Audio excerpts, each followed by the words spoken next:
Saudando com o poder do Papai Senhor Jesus, amém, amados? Amém. Glória a Deus, louvado seja o nome do Senhor. E meu irmão, está mais corada? Tá, tô vendo. Tudo bem, Alane? Meu irmão Henrique, saudade. Meus queridos, a paz do Senhor. Ô, Marão, pai, meu querido. Que alegria, só gente boa aqui, meu querido irmão. Amados, abra o Santo Livro, por gentileza, em 2 Coríntios, obrigado, amado. 2 Coríntios 10, a partir do verso 3. 2 Coríntios 10, 3 a 6. Irmãos, perdoe, eu ia colocar o paletó, mas não dava não. Amém? Então, por favor, não considere a falta do paletó e muito calor.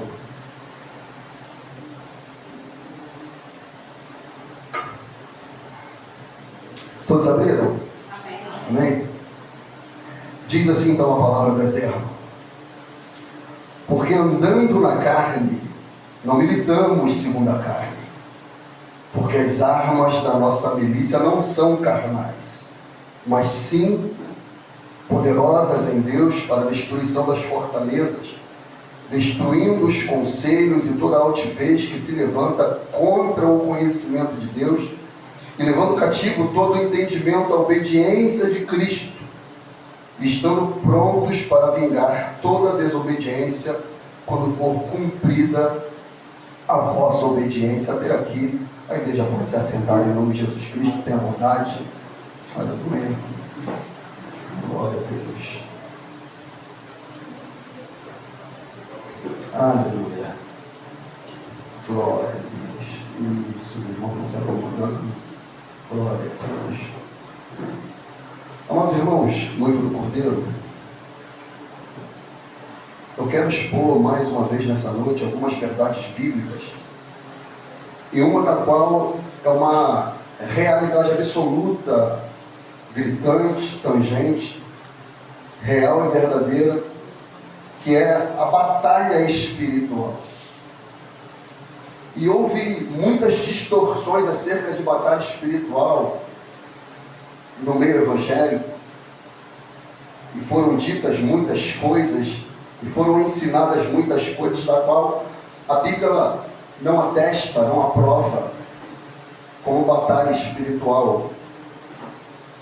E o verdadeiro campo de batalha espiritual, amados irmãos, não se dá no exterior, a despeito de Satanás utilizar meios físicos para assim atacar o ser humano. Mas não é dessa maneira que ele trabalha. Não é dessa maneira o padrão com o qual Satanás ele atua.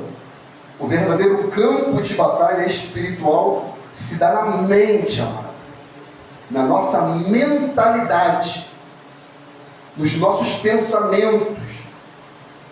É ali que Satanás ele trabalha de maneira violenta. E a igreja de Corinto sofria invariavelmente ataques, e que levava eles ao pecado, porque essa é a ideia de Satanás. A ideia de Satanás é nos levar ao pecado, amado. E nos levando ao pecado, entra-se uma metástase, ou uma cicatrização, melhor dizendo, uma metástase. Mas o pecado, quando ele se alastra, sim, é uma metástase, mas há uma cicatrização mental que faz com que a pessoa não avance, não progrida, não tenha o entendimento do Evangelho. A mente fica bloqueada, mano. A Bíblia diz que o Deus desse século, ele causa cegueira. Aonde? Nos olhos? Não, no entendimento. É onde que Satanás atua. Ele causa uma cegueira na mente, no bloqueio mental, operando no espiritual. E o apóstolo Paulo, ele pega o exemplo do exército romano, que era a força militar do seu tempo, mais mortal, mais letal, mais atuante, e ele está instruindo os coríntios, falando: olha só, porque andando na carne, ou seja, sendo humanos, nós não militamos segundo a carne. O que ele está fazendo é o seguinte: ele está fazendo um paralelo, um trocadilho de palavras, dizendo assim: olha só, a despeito de sermos seres humanos, nós não lutamos com o exército romano, nós não atuamos, militamos, ele utiliza aqui um verbo grego de milita, nós militamos, eu milito, tu milita, nós militamos. Ele está falando, nós não militamos segundo a carne. O que ele quer dizer é o seguinte: nós somos um exército militar, nós somos soldados do reino espiritual, nós estamos no campo de batalha, todavia não estamos com espada na mão, não estamos com elmo na cabeça, não estamos com escudo nos braços, sandália nos pés. A nossa arma não é física, a nossa arma não são fuzis, pistola, fuzil .30, 50, não é isso, granada. Essas não são as nossas armas. Embora humanos, não guerreamos como humanos. Nós guerreamos como seres espirituais. E como seres espirituais que somos, devemos entender o mundo espiritual. Discernir o mundo espiritual. Por exemplo, o nosso Deus é conhecido como Senhor dos Exércitos, amado. O Deus que não perde batalha. Aleluia. É um Deus de confronto e de guerra, diz a palavra do Eterno. A palavra diz que o rei Ezequias, quando estava cercado pelo exército de Senaqueribe, e ele já drenou a água, drenou os alimentos, o povo estava sucumbindo e morrendo, ele envia uma carta a Senaqueribe, afrontando e falando: como eu passei por cima das outras nações, assim também eu passarei por cima de você, Senaqueribe. Porque os outros deuses não puderam me derrotar, e assim eu também farei contigo. Senaqueribe, a Bíblia diz que Ezequias pega a carta, ele vai, oh glória, ele vai para o palácio real, lá no alto, ele levanta a carta, e ele lê e fala aqui Senhor, olha o que Senaqueribe está dizendo. Ele está dizendo que assim como ele destruiu os outros deuses, assim ele vai fazer contigo, assim ele também te destruirá. Como? Destruindo o teu povo. A Bíblia diz, está escrito, amado, que Deus não mandou uma espada, Deus não mandou uma lança, Deus não mandou uma flecha. A Bíblia diz que Deus mandou um anjo, oh glória, um único anjo, e destruiu 185 mil assírios naquele lugar. Pelo poder que ele opera, porque ele é conhecido como Senhor dos Exércitos. E aquele único anjo destruiu aquele exército. Destruiu, porque ele é conhecido como Senhor dos Exércitos. A Bíblia diz que quando Isaías tem a visão da majestade de Deus, ele vê o exército celestial cantando: Santo, Santo, Santo é o Senhor. Mas ele completa: é o Senhor dos Exércitos. Toda a terra está cheia da sua glória. Ele está falando, não é o exército do rei Uzias, Isaías, que vai te proteger. Não é o exército que tem espada, lança e escudo que vai te proteger. Quem vai te proteger, Isaías, é o Senhor, o Deus Todo-Poderoso, o Senhor dos Exércitos, glória. É Ele que vai te proteger. É Ele, irmão. Então nós devemos entender que é uma realidade de guerra espiritual. Sim, sim, há uma realidade de guerra espiritual, e nós devemos entender quem Deus é nesse contexto e quem o nosso inimigo é, para que nós possamos lutar da maneira correta. Salmo 84:11 fala assim: porque o Senhor é Deus, um sol e escudo. O que é um escudo? Um instrumento de proteção. Então ele está falando, o Senhor é quem te protege, é o Senhor quem te guarda, é o Senhor quem vigia você no deitar, no levantar, no respirar, no sair, no voltar. É Ele quem nos guarda, Ele é o nosso escudo. É uma realidade de guerra, meu irmão. A Bíblia está repleta de texto falando sobre isso. Por exemplo, você pega Apocalipse 12 e diz que houve batalha no céu, guerra. Que a Bíblia diz que Miguel e os seus anjos batalhavam contra o dragão e os seus anjos. Então tinha anjos que estavam com Miguel e tinha anjos que estavam com o dragão.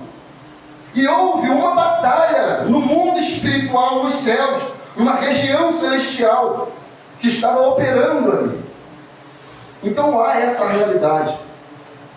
A despeito de nós não vermos, existe essa realidade. A Bíblia não diz Mas Ezequias não viu esse único anjo matar 185 mil assírios. Um único anjo. Ele só orou. Ele só clamou a Deus. E quando ele saiu para fora, ele viu o resultado da oração. Quem ora tem vitória, amado. Aleluia. Quem ora aciona o céu. Quem coloca o joelho no chão, o céu se abre, amado. Tenho certeza, como ar que eu respiro. E quando um crente coloca o joelho no chão, ou eleva a sua voz aos céus, o céu está pronto para ouvir e atender o clamor. Aleluia. Aleluia. Porque a oração é uma arma de guerra. A oração é uma arma de guerra. A partir do momento que nós termos esse entendimento dessa realidade de guerra espiritual, nós vamos discernir. Paulo, falando dos dons espirituais em 1 Coríntios 14, ele fala assim: se a trombeta der sonido incerto, como se preparar para a guerra?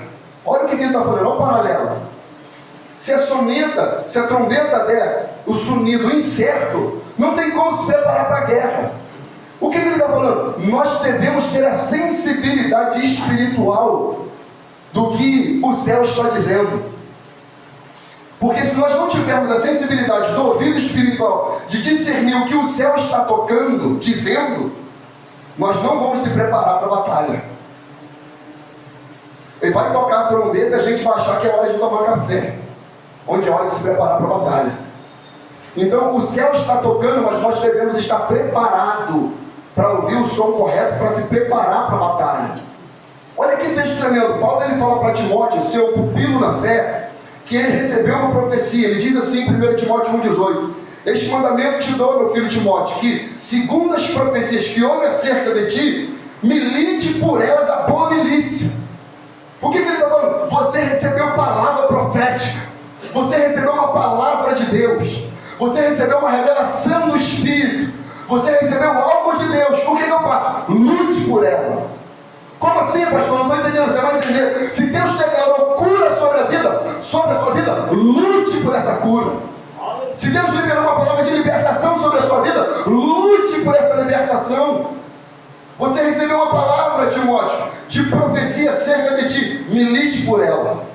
Ele diz: a boa milícia da fé, e conservando a boa consciência, e rejeitando alguns que se fizeram naufrágio na fé.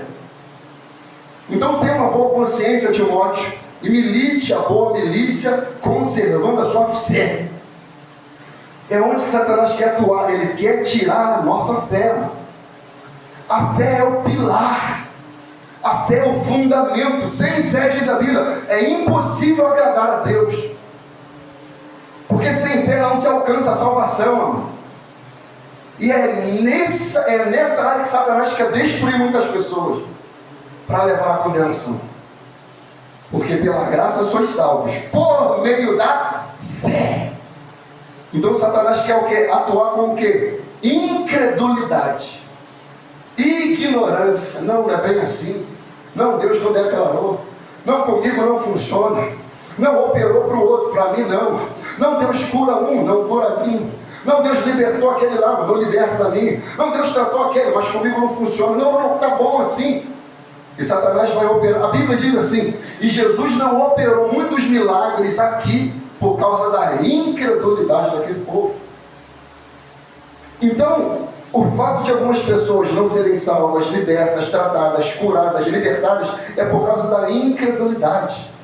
Algumas operadas pela dureza do coração, e algumas porque Satanás fecha o coração, bloqueia, impede, trava a mente, causa sofisma, engano. Judas 1,3 diz assim: amados, procurando escrevermos acerca da diligência, acerca da salvação comum, tive por necessidade de escrever-vos e exortar-vos a batalhar pela fé que uma vez foi dada aos santos. Ele falou: eu ia falar da salvação comum, mas eu entendi uma necessidade de falar para vocês a batalhar pela fé que uma vez foi dada aos santos. Então é uma batalha, amados, guardar a nossa fé. Sabia disso? Sabia disso que é uma fé, é uma luta, é uma batalha, para você ouvir uma mensagem, um culto. Sabia isso? Que é uma batalha, você ler um texto e fazer daquele texto uma verdade para a sua vida, é uma batalha. Ele falou, eu queria escrever acerca da salvação, mas não tem como eu falar de salvação sem que primeiro você tenha fé, sem que primeiro você acredite, sem que primeiro você se entregue, se lance. Porque a fé, ela não vai operar se você não acreditar. Paulo, no final da vida, ele disse, eu combati o bom combate, acabei a minha carreira e eu guardei a minha fé. Então é por isso que as armas da nossa milícia não são carnais, não são humanas, não são desse campo terreno, mas ele diz, mas sim poderosas em Deus para a destruição das fortalezas. O que Paulo está falando é, as nossas armas não são carnais, humanas e terrenas. Ok, Paulo? Entendi. Eu não vou vencer com objetos humanos, eu não vou vencer com armas humanas, mas eu entendo que essas armas que são poderosas em Deus, ela tem o poder de destruir as fortalezas. Amados, o engano que Satanás opera na mente de uma pessoa é uma fortaleza. Uma fortaleza quer dizer, é algo intransponível, inatingível. Você já viu pessoas que é difícil de você entrar na mente dela? É difícil de você convencer ela de um fato. Você pode falar que a parede é branca, ela vai falar é preta. Não, mas é branco. Não, é preto, eu estou vendo que essa parede é preta. Não, irmão, é branco. É preto. Você não está vendo? É preto. Aí você fala, tá bom, é preto. Porque a pessoa tem uma fortaleza na sua mente, ela não se rende, ela não se dobra, ela não se submete, ela não se abre para o contraditório, ela não se entrega, porque há uma fortaleza que fecha a mente dela para a verdade. Você aponta o erro, ela entende que ela não está errada. Você aponta a verdade, ela enxerga aquilo que é mentira. Você dá um caminho de orientação e ela entende como uma repreensão, como um ataque, que você está violando os seus direitos, que você está querendo tirar ela do campo, do comodismo, está querendo tirar ela daquela zona de conforto. Eu não quero sair daqui, aqui está bom para mim, eu não te pedi nada, está bom para mim. Então isso são fortalezas, que a gente não vai destruir isso com armas humanas, só com armas espirituais. Aleluia. Se nós não utilizarmos isso, não venceremos. O pastor pregou aqui na quinta-feira do moço de Eliseu, que ele saiu, viu um exército por lá de fora e temeu. Ele viu o povo humano. E Eliseu, quando olhou, falou, olha só, rapaz, tu está olhando errado. Por quê? Ele estava com a mente bloqueada. O Deus desse século já cegou o entendimento dele. E ele olhou e ele só viu o exército humano da terra. Ele falou, olha só, mais são os que estão conosco do que os que estão com ele. Eliseu, além de ver o exército da terra, ele viu um exército espiritual maligno ao redor daqueles homens. Mas ele não conseguiu ver. Ele só viu os homens. Porque ele só tinha uma perspectiva da terra, do cunho humano, daquilo que é racional, daquilo que é lógico. Aí Paulo fala, as milícias nossas não são carnais, mas poderosas em Deus para a destruição de fortaleza. E nós devemos entender isso com a maior clareza. Eu quero te convidar a abrir Efésios 6, amado. Você conhece o texto, mas abra junto comigo. Pega a partir do versículo número 11.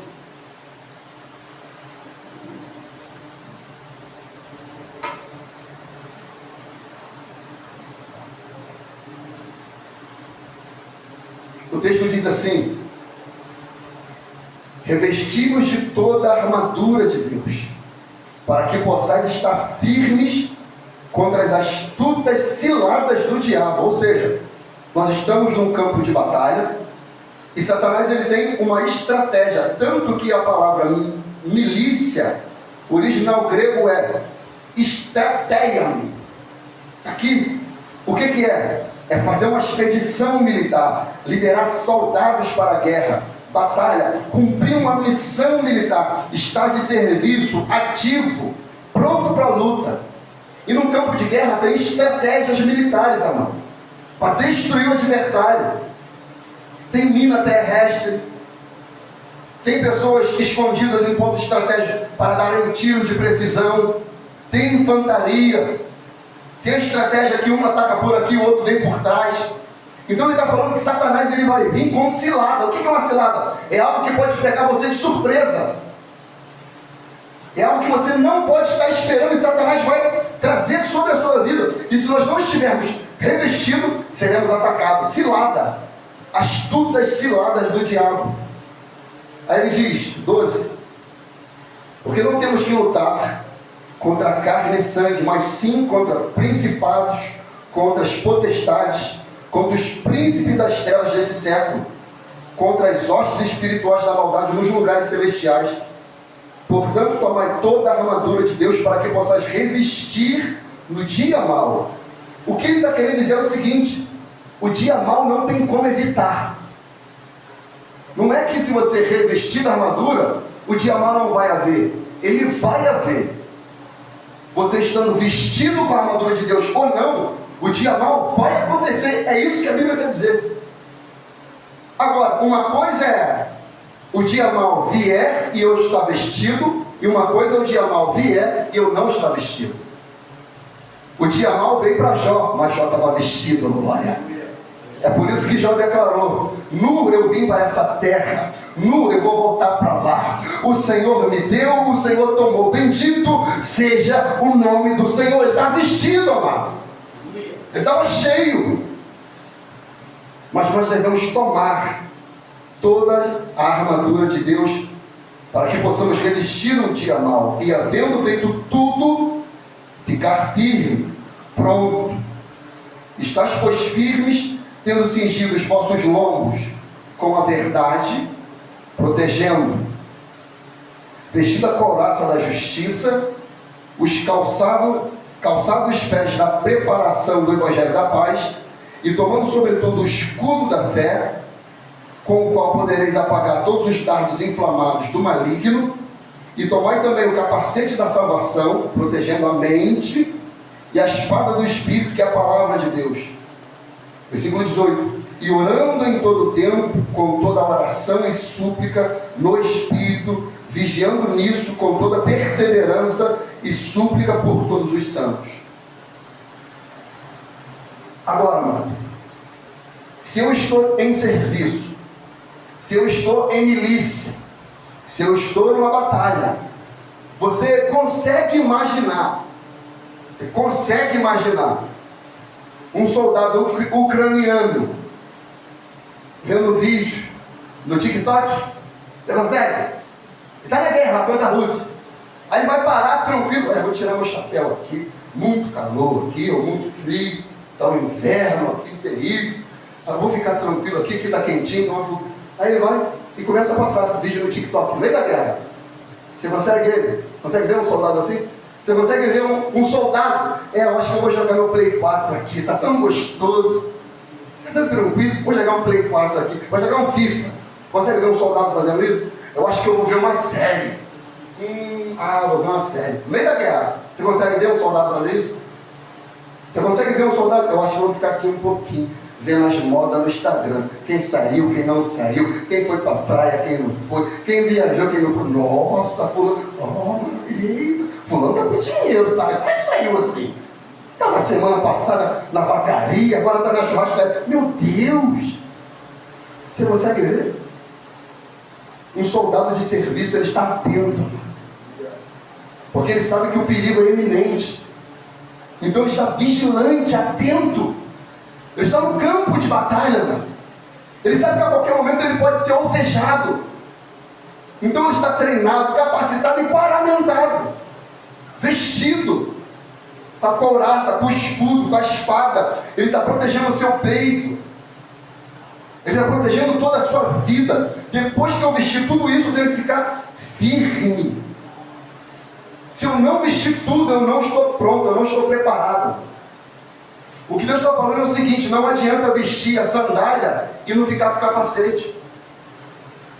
Então tem muita gente que vem para a igreja, mas não veste todas as armaduras de Deus. É atacado. É atacado.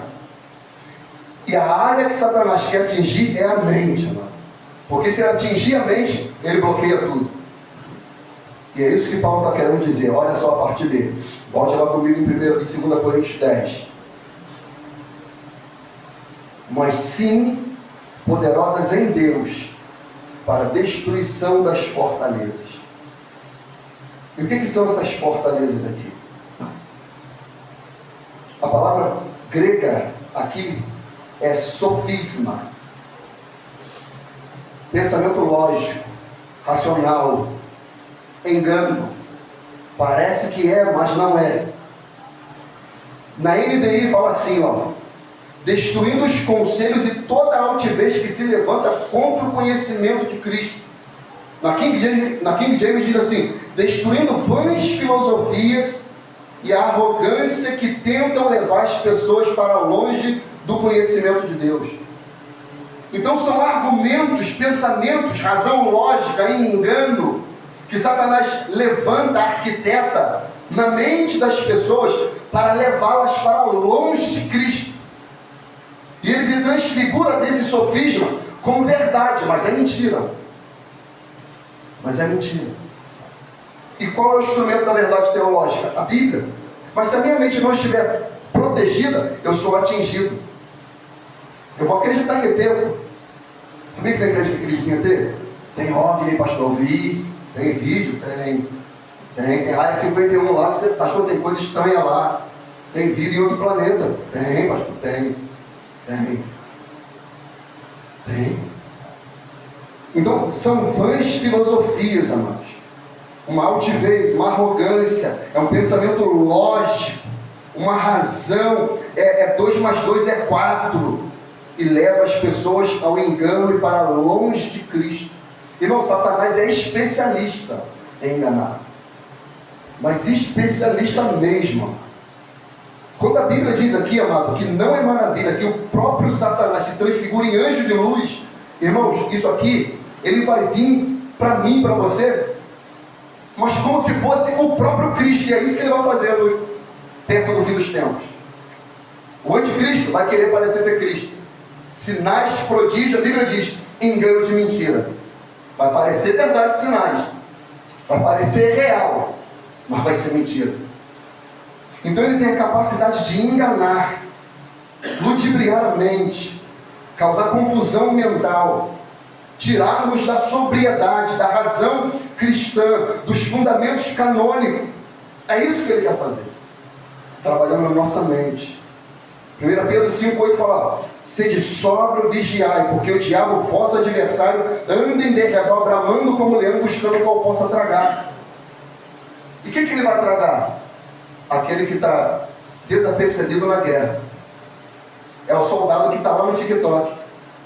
Você já viu aquele filme Resgate do Soldado Ryan? Eu já vi dezenas de vezes. Eu tenho o DVD daquele filme. O camarada, ele está no combate, para tudo quanto é lá. Aí do nada ele faz isso aqui com o capacete. Entendeu? Quando ele tira um pouquinho. Aí o cara. Mas se ele tivesse o capacete, ia ser alvejado? Ia. Mas o capacete ia fazer o quê? Proteger. Então não é nada demais a oração. Não é nada demais a leitura da palavra. Não é nada demais, amado, o escudo da fé. Nada mais, nada menos é a proteção com a qual nós estamos diante de um adversário letal. Quer ver um sofisma violento que Satanás fez e faz? Ele fez com Jesus e faz até hoje. Jesus estava com fome. Vai vir uma fome, tá?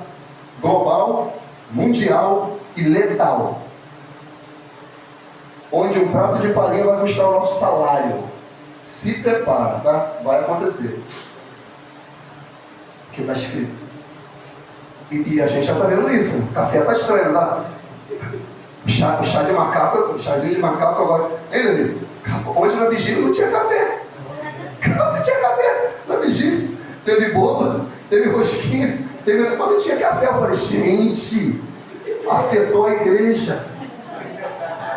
Afetou a igreja. Chegou na igreja. Não dá para tomar café. Acabou. É só a gente deixar de comprar aquilo que está caro, foi dito.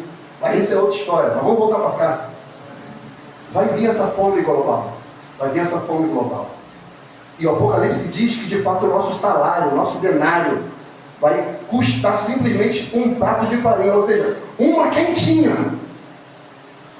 Então pessoas passarão crise violenta e aguda. E pessoas vão ter fome. E vão negociar por causa da fome. E Satanás fez isso com Jesus. Jesus estava jejuando 40 dias e 40 noites. E a Bíblia diz que Satanás, vendo que ele tinha fome, falou: transforma essas pedras em pães.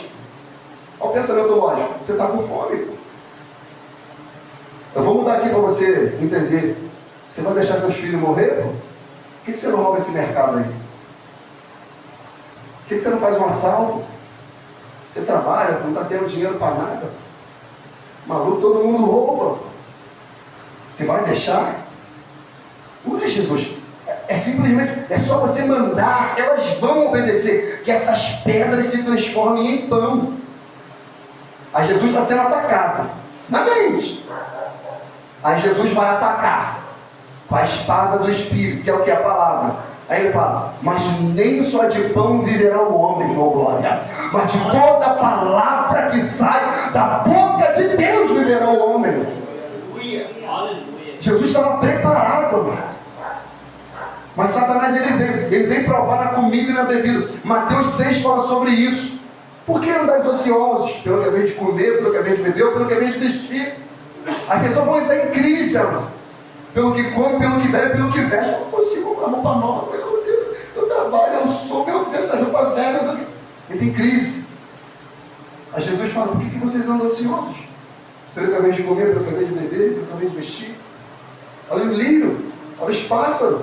Não trabalha, nem fila, junto celeiro, vosso Pai Celestial os alimenta. Não tens vós mais valor do que eles, homens de pouca fé. Porque se o Senhor veste assim o lírio que hoje nasce, amanhã morre ao fogo, não fará isso com vós, homens de pouca fé. Aí lá no final do texto ele diz assim, ó: mas em primeiro lugar, faz o quê? Busca o reino de Deus e a sua justiça. E todas essas coisas vos será acrescentada a obediência. Então Satanás ele vai tentar com sofismas no campo da comida e da bebida. Pensamentos lógicos e racionais. Ele provou Jesus como? Fazendo com que Jesus tentasse a Deus. Pôr Deus à prova. Ele disse assim em Mateus 4,6: ué, se tu és o Filho de Deus, atira-te daqui para baixo. Você é filho de Deus. Entendeu? Se você fazer isso, ele vai dar ordem aos seus anjos que te guardem, porque está escrito isso.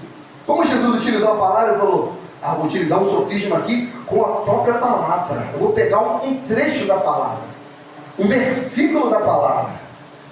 Eles vão dar ordem aos teus anjos que te guardem, e eles te sustentarão nas suas mãos, para que você não tropece em pedra alguma. Aí Jesus respondeu: também está escrito: não tentarás o Senhor, o teu Deus. Mas ele foi como? Na mente. É só lançar. Se joga na frente desse carro, faz alguma coisa. Seu Deus vai te guardar, ele não vai deixar mal nenhum de acontecer. Você pode fazer isso. Ele vai tentar na vaidade, no orgulho, na ganância, na soberba, e faz isso com muita gente até hoje. Tá bom, Jesus, você não vai se lançar daí, né? Ok, vem cá rapidinho, vem cá. Você está vendo? Todos esses mundos, todos esses países, tudo isso é meu, porque a mim me foi dado. E tudo isso eu te dou, se você prostrado me adorar. É simples. Você ficar famoso, ter sucesso, fama, reconhecimento, dinheiro, todo mundo a seus pés, é só me adorar. E tem muita gente trocando a eternidade por se render aos sofismas de Satanás, por fama, por dinheiro. Não esqueço nunca a declaração daquela cantora que já partiu para o Senhor, Fabiana Anastácio, que ela diz, numa experiência que ela teve com Deus, que ela compunha muitas músicas, e Satanás mostrou para ela uma música, se eu não me engano é assim o testemunho dela, que mostrou para ela uma música, aqui ó, essa música aqui ó, canta essa música que eu vou te dar sucesso, fama e dinheiro. Você vai ficar extremamente rica, milionária, com muito dinheiro. E naquele momento ali ela se sentiu tentada e quase se submeteu. Ela repreendeu aquele demônio ali e ele saiu, se ausentou dela. Ela falou, tem muita gente fazendo fama e sucesso, mas com canções que não provêm de Deus, mas provêm do diabo. E as pessoas estão ganhando dinheiro, ganhando fama, ganhando o mundo e perdendo a salvação. E Jesus disse aqui quando Satanás mostrou para ele. Então Jesus lhe ordenou, retira-te, Satanás, porque escrito está, ao Senhor o teu Deus adorarás e só a Ele darás culto. E com isso o diabo deixou, e eis que vieram os anjos e o serviram. Os anjos do Senhor só vieram a servir a Cristo. E olha isso aqui, irmão, como é que isso aqui é tremendo. Jesus estava com fome física. Ele não comia e nem bebia. E Satanás sabia e via. Ou seja, Satanás ele enxerga as nossas necessidades. Ele vê também. Ele sabe. Se a gente estiver precisando de dinheiro, ele vai colocar um meio com que a gente ganhe dinheiro fácil. Está aí o tigrinho que não deixa mentir. Fácil. Eu já preguei sobre isso. Pessoas arrancando a própria vida, destruindo famílias e lares por causa disso. Ele vai colocar um meio, um dinheiro fácil, ilícito, para que as pessoas caiam. E Jesus disse, sai. Os anjos só vieram depois que Jesus ficou firme. E os anjos trouxeram, amado, alimento físico para Cristo. Físico. Comida e bebida. Ou seja, Deus continua sendo Deus da provisão, amado. É só se manter na posição. É não fazer negócio com o diabo. Ele vai trabalhar em nossa mente, amado, com vários sofismas. Mas vários aqui. Medo. Satanás é o mestre do medo, amado. Medo freia. Medo intimida. Medo faz com que você não dê um passo, não avance. Ele trabalha com medo, com culpa, vergonha, doenças. Ele vai trabalhando com todos esses sofismas. Aí, ó. Aí. E aí? Tem outra escultura? Como é que você está doente? Cadê o teu Deus? Aí vai bloqueando a mente da pessoa. E a pessoa vai se sentindo culpada. O que eu fiz? Eu cometi um pecado. Aonde que eu estou? Aonde que eu errei? Que brecha que eu dei? Culpa, medo, vergonha, vaidade, soberba. Tudo isso para quê? Para levar as pessoas para longe de Cristo. Tudo para levar as pessoas para longe de Cristo. Te dou um trabalho violento. Você vai ganhar 15 mil, 20 mil reais. Mas tem que ficar 6 meses longe da tua família. 6 meses, e cada vez você vai ganhar 20 mil reais. O cara vai, quando ele volta, já volta com outra família, com outro filho, com outro tudo. Satanás colocou. Um sofisma. E a pessoa caiu. Soberba. Arrogância no campo da inteligência. A pessoa se acha, se entende como melhor. E Satanás leva essa pessoa para onde? Para longe de Cristo. Só bloqueando a mente. A mente. Tem um homem que é tremendo. Augusto Cury, alguém já ouviu falar? Alguém conhece? Médico, psiquiatra, um grande escritor, um médico tremendo. E ele resolveu estudar a mente de Jesus. Ele, como psiquiatra, psicólogo, ele falou, vou estudar a mente de Jesus. Quem é esse homem chamado Jesus? Ele é extremamente ateu. Extremamente ateu. Ele não cria em Cristo de jeito nenhum. Ele falou, eu não posso crer naquilo que eu não conheço. Eu vou conhecer para eu ter de fato uma crítica construtiva acerca disso. E ele, quando ele começou pelos evangelhos, ele foi em Mateus, Marcos, Lucas. Quando foi em João, ele não aguentou. Ele se converteu, amado, a Jesus Cristo. Porque ele foi conhecer a Cristo desarmado. Ele destruiu aquele bloqueio, aquela barreira que havia na mente dele, e ele foi para conhecer a Cristo, amado. E quando eu conheço a Cristo, está escrito, e conhecereis a verdade. O que a verdade faz? Quando ele foi querendo conhecer, Jesus falou, eu vou me revelar a você, eu vou mostrar quem eu sou. E ele tem vários livros acerca do Senhor. O mestre da vida, o mestre do amor, o mestre da sabedoria, o código da sabedoria. Tá lá. Ele escreveu. Por quê? Porque ele conheceu a Cristo. Então Satanás ele quer tirar de nós, amados irmãos, a fé no Senhor e a obediência que nos leva a ter uma experiência com Deus.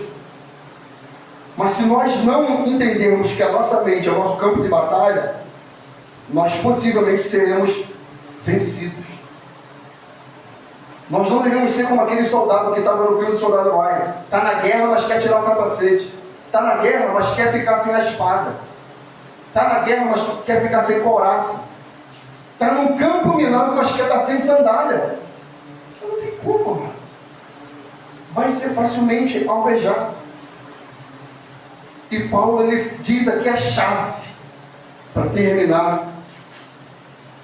Ele diz assim, terminando a minha mensagem: e levando cativo todo pensamento à obediência de Cristo, estando prontos para punir toda a desobediência, uma vez completa a vossa submissão. O que ele está dizendo é: se você ouviu a verdade, se a verdade chegou até você, se o Evangelho de Cristo se apresentou a você, não seja insubmisso, mas submisso. Obedeça, se renda, deixa ser levado cativo os seus pensamentos em obediência a Cristo. Amado, o nosso cérebro é algo fantástico. Nós temos de 6 a 70 mil pensamentos por dia. De 6 a 70 mil pensamentos por dia. Imagina quantas coisas não passou até agora na nossa mente, amado. De 6 a 70 mil. O que a gente viu, o que a gente ouviu, como foi a nossa noite, nossos sonhos, pensamentos. E o nosso cérebro processando o que nós lemos, o que deixamos de ler. Tudo gera pensamento. Mas a nossa mente deve ser levada cativa em obediência a Cristo. Isso fala de uma mente transformada, uma mente submissa à vontade de Deus, uma mente que se rende à vontade de Deus. É como Eliseu disse para aquele moço: Senhor, abra os olhos do moço para que ele veja. Não eram os olhos físicos, eram os olhos espirituais. Ele precisava ter discernimento do mundo espiritual. É por isso que quando Satanás ele coloca esse sofisma, o medo domina, a vergonha domina, a timidez domina, a vergonha soberana. Porque Satanás ele lança sofisma. Não, para que você vai? Pô, não precisa. Quer ver uma coisa que Satanás também coloca como sofisma? A Bíblia diz assim, ó: se me confessares diante dos homens, eu também te confessarei diante do meu Pai que está no céu. Agora, se me negar diante dos homens, eu também te negarei diante do meu Pai que está nos céus. Eu tenho algumas divergências com meus irmãos assembleanos, mas esse argumento eu negocio com eles, de que se faz necessário confissão pública, não só no dia do batismo, mas num dia de culto. Uma mensagem que se ouve numa igreja, numa praça, num ônibus, na rua, alguém pregando num calçadão, a palavra entra, o evangelho é claro, o coração arde, e a pessoa, ela entende que é o momento dela se render, mas ela se bloqueia, ela se fecha, ela tem medo de dar aquele passo. Ela fala: não é agora. Ela não confessa, ela fecha a boca, ela fica imobilizada. Não tem nada fisicamente prendendo ela, mas ela não tem força para dar esse passo e levantar as mãos e falar: eu confesso o Senhor Jesus Cristo como meu Senhor e meu bendito Salvador, aquele que morreu e se entregou por mim. Isso é lindo. No centro de recuperação, volte e meia acontece isso. As pessoas estão ouvindo a palavra, no meio da palavra ela já se rende, levanta as mãos. Eu confesso, eu sou um pecador, eu reconheço a Cristo como meu Senhor e meu Salvador. E quem confessa a Cristo diante dos homens, Jesus vai confessar diante do Pai que está no céu. É uma verdade bíblica. E isso eu compactuo com meus irmãos assembleanos. Precisamos de pessoas que vençam os sofismas que Satanás coloca, causando barreira, impedimento. E isso é a partir da mente. Romanos 12:1 fala assim: rogo, pois, irmãos, pela compaixão de Deus, que apresentei vossos corpos como sacrifício vivo, santo e agradável a Deus, que é o vosso culto racional.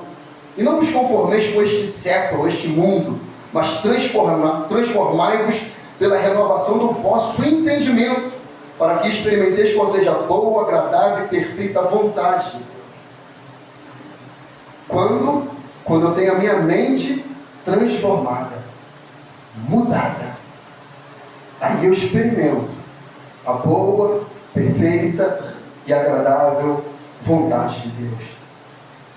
Tito 3,5 diz assim: não pelas obras de justiça que houvéssemos feito, mas segundo a sua misericórdia, nos lavou pela lavagem da regeneração e da renovação do Espírito Santo, que abundantemente Ele derramou sobre nós por Jesus Cristo, nosso Salvador, para que, sendo justificados pela sua graça, ou seja, libertos pela sua graça, sejamos feitos herdeiros segundo a esperança da vida eterna.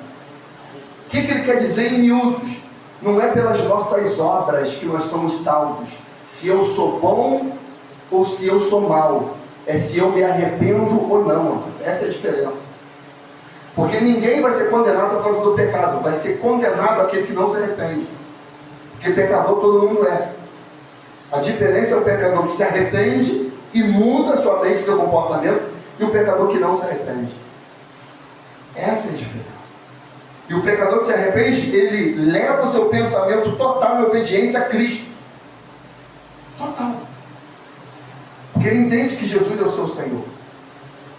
Pedro declara de maneira veemente: importa mais obedecer a Deus do que aos homens. Obediência a Cristo. Se nós nos submetermos àquilo que Cristo estabeleceu para nós, venceremos. Agora, se deixarmos sermos enganados pelo inimigo de nossas almas, perderemos. Então, obediência é tudo. Se há algum medo, se há alguma culpa, se há alguma vergonha, se há alguma soberba, alguma altivez que governa o nosso ser, pode ter certeza, Satanás está perto. Ou dentro. Dependendo, está dentro. E quando, em alguns momentos, ele pode estar tão dentro, que eu costumo dizer que a pessoa não está nem endemoniada, está satanizada, tipo Judas. Judas falou com voz estranha, como em outros textos. Judas não mudou. Judas espumou quando o garotinho lunático, espumou, convulsionou. Judas perdeu a razão? Não. Mas Lucas fala assim: e entrando Satanás no coração de Judas, na mente. O coração ali é mente. Então tem pessoas, amados irmãos, que não está só endemoniada, está satanizada. E ele estava diante de Jesus, amado. O que isso me ensina? Quando a pessoa fica num estado em que ela não está endemoniada, mas satanizada, e ela não entende a necessidade de um Salvador, Deus entrega a ela. Porque Deus não obriga ninguém a se entregar. Ele quer que venha voluntariamente. Porque Ele faz o chamado: vem, pecador. Vem, pecador. Vem que eu te salvo. Vem que eu te liberto. Vem que eu te transformo. Vem que eu te curo. Vem que eu tiro toda a condenação, porque nenhuma condenação há para aqueles que estão em mim. Quando o pecador ele entende que é um Salvador, ele falou: vem que eu estou de braços abertos para você. Quando o pecador: Senhor, eu não consigo controlar o meu temperamento, ele fala: vem que eu vou transformar. Mas Senhor, eu tenho maldição, me lançaram, fizeram, aconteceu, eu vou transformar o mal sobre a sua vida em bem. Aleluia. Tentaram mal contra você, mas eu vou transformar esse mal em bem. É só o pecador se lançar. É só o pecador se entregar. E eu termino aqui minha tangedora, por favor, grupo de louvor. Hebreus 5:8 em diante, Jesus Cristo disse, por boca do autor aos Hebreus: ainda que era filho, aprendeu a obediência por aquilo que sofreu, e sendo ele consumado, veio a ser a causa de uma eterna salvação para todos que lhe obedecem.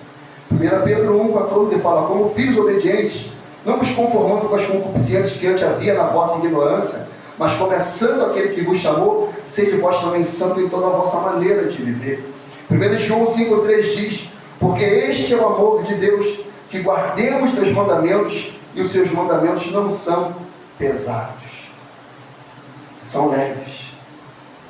No texto de Apocalipse 12, quando ele diz que houve batalha no céu, no versículo 10 ele diz assim, ó, e houve uma grande voz no céu que dizia, agora é chegada, está a salvação e a força e o reino do nosso Deus e o poder do seu Cristo, porque já o acusador de nossos irmãos é derribado, o qual diante do nosso Deus os acusava de dia e de noite, e eles venceram como? Pelo sangue do Cordeiro e pela palavra do seu testemunho, e não amaram a sua vida até a morte. Como que nós venceremos o inimigo? Pelo sangue do Cordeiro e pela palavra do testemunho. Se nós tivermos isso em nós, Satanás não vencerá. Como não venceu ali, ele também não vai vencer aqui. Então que toda a nossa mente, todo o nosso corpo venha a ser levado cativo em obediência a Cristo. A mente dos cristãos de Corinto estavam quase sendo subtraída, furtada pelas concupiscências carnais e mundanas. E Paulo falou, olha só, as armas da nossa milícia não são carnais, mas elas são sim poderosas em Deus para destruir as fortalezas. Aleluia.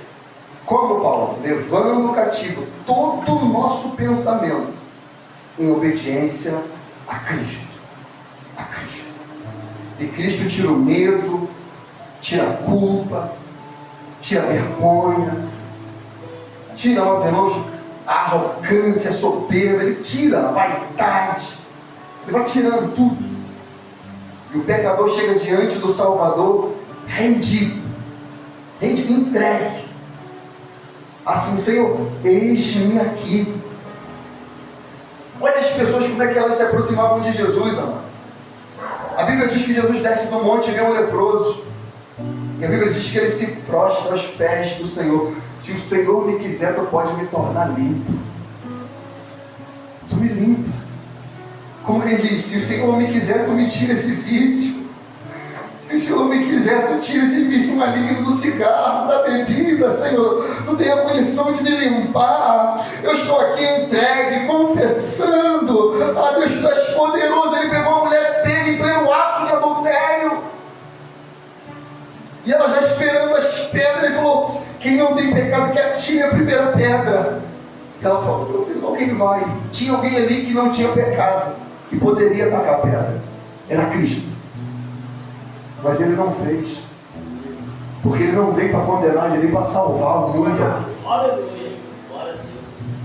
Mulher, cadê os teus acusadores? Quem são os acusadores? Satanás, acabamos de ler aqui em Apocalipse 12. Já o acusador de nossos irmãos é derribado. Cadê os acusadores? Não estão aqui, Senhor. Eles não te condenaram? Não. Então nem eu te condeno. Só vai e não peques mais. Por que ela pecava? A mente. Padrão de pensamento modela comportamento. A mente. A Bíblia diz que Jesus curou muitas mulheres que ajudavam no seu ministério. E aquelas mulheres serviram a Cristo. Porque chegaram diante dele rendidas, entregues. Tiraram toda a fortaleza, a altivez, o bloqueio, a vergonha. Tiraram tudo e se entregaram. Nicodemos com vergonha foi de noite. Eu não vou confessar aqui não, mas eu vou lá quietinho. Disseram que tu é mestre de Israel. Quando Jesus falou, ó, se você não nascer de novo, tu não entra no reino de Deus. Mas como? Que eu sou velho. Como é que eu vou voltar para o ventre de minha mãe? Eu sou velho, ela já foi, não tem condição, não tem como. Se eu te falo de coisas carnais que tu entende espiritual, que dirá se meu filho do homem subir e descer? Da onde ele veio? Então é só chegar desarmado. É meio que Augusto Cury. Eu quero conhecer esse Cristo. Eu quero conhecer esse Salvador, esse Redentor. Se Ele tem a condição de me salvar, eu quero. Se Ele tem a condição de me libertar, eu quero. Se Ele de fato me ama, eu quero ser amado por Ele. E Ele salva. Ele cura e Ele liberta. Ele é o mesmo e e não mudou. Fique de pé comigo em nome de Jesus Cristo, você pode. Glória a Deus.